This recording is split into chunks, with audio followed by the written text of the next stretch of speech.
नमस्कार। आज फिर हाजिर हूँ एक नए गीत के साथ। मंडप में बैठल बाराती हो कितना नीक लागे। मंडप में बैठल बाराती हो कितना नीक लागे। ई ससुरा साला बड़ा रे निक लागे। ई ससुरा साला बड़ा रे निक लागे। जैसे चले मकुनी हाथी हो कितना निक लागे। जैसे चले मकुनी हाथी हो कितना निक लागे। मंडप में बैठल बाराती हो कितना निक लागे। मंडप में बैठल बाराती हो कितना निक लागे। ई भसुरा साला बड़ा रे निक लागे। ई भसुरा साला बड़ा रे निक लागे।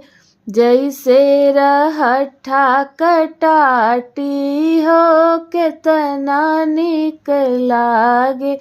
जैसे रहठा कटाटी हो कितना निक लागे।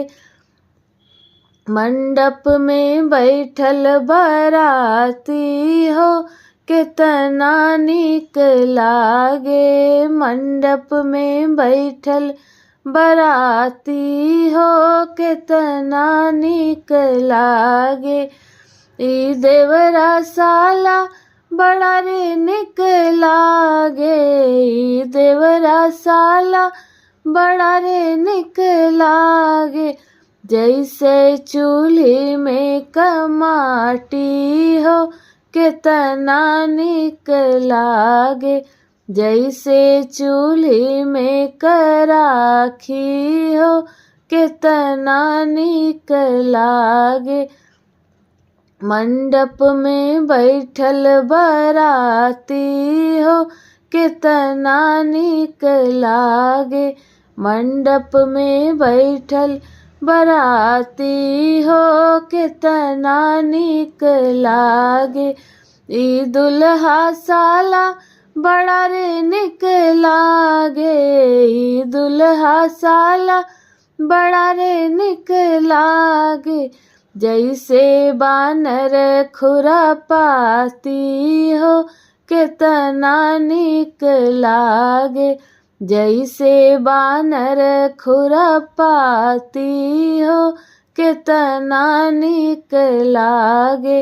मंडप में बैठल बाराती हो कितना निक लागे। मंडप में बैठल बाराती हो कितना निक लागे।